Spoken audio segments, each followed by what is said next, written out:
የዘንድሮ በጣም የሚለየ ከወትሮ በጣም የተለየ ድባብና አከባበር ነው ያየሁት።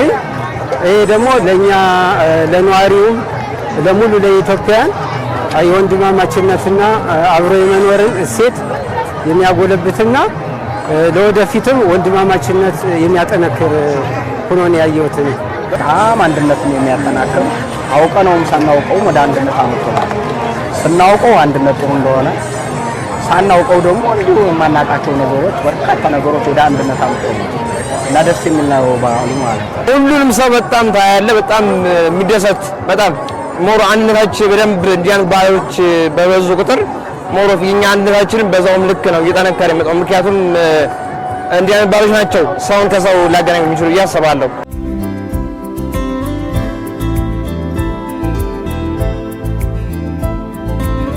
መመካከር ጥሩ ነው። የሰው ልጅ መቼም በመመካከር ብዙ ነገር የተሻለ ሐሳብና የተሻለ ሁኔታዎች ከመፍጠር አንፃር የተሻለ ነው። መመካከር በጎ ነገር ነው ብዬ ነው እኔ የማስበው። በመወያየት ውጤት ማምጣት ይቻላል። እንዳልከው ብዙ ነገር አለ በሰላም ጉዳይ፣ ይሄን ደግሞ በመወያየት መፍታት ይቻላል።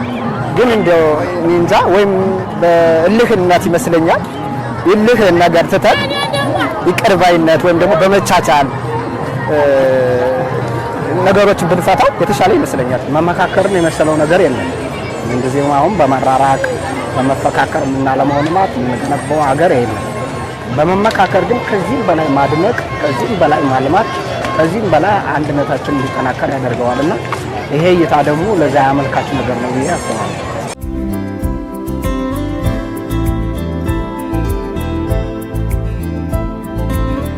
ጥይትም ጦርነት ምንም አይበጅም፣ ሰላም ነው የሚበጀው። ምክንያቱም ተቀምጠን ሁላችንም በሰከነ መንፈስ አስተውለን ነገሮችን ብናረግ ያንዳንዱ ነገር በምንሄድበት በምንቀሳቀስበት ያንዳንዱ ነገሮችን አስተውለን ብንንቀሳቀስ ነገሮችን በሰላማዊ የሆነ መንገድ ብንነጋገር በጣም አሪፍ የሆነ ለውጥ ያመጣል ብዬ አስባለሁ።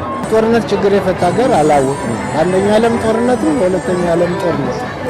ስለዚህ አሁን በአብዛኛው በተቃቀኑ ሀገሮች እንደኛ ባሉ ሀገሮች ግጭቶች ከዛም ከዚህ ይሰማሉ። እሱም በሰላማዊና በምክክር መንገድ ሁሉን አካታች አሳታፊ በሆነ መንገድ ቢፈታ ደስ ይለኛል። የኔም ፍላጎት እሱ ነው።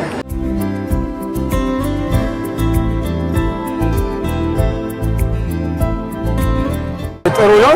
ያው ሙሉ ኢትዮጵያን የሚያሳትፍ እስከሆነ ድረስ የተሻለ ሐሳብና ዘላቂ የሆነ መፍትሄ ይኖረዋል ብዬ አስባለሁ። በተጀመረው መንገድ በትክክል በተጨባጭ መሬት ላይ የሚነካ ከሆነና ሁሉም የሚያካትት ከሆነ ጥሩ ነው።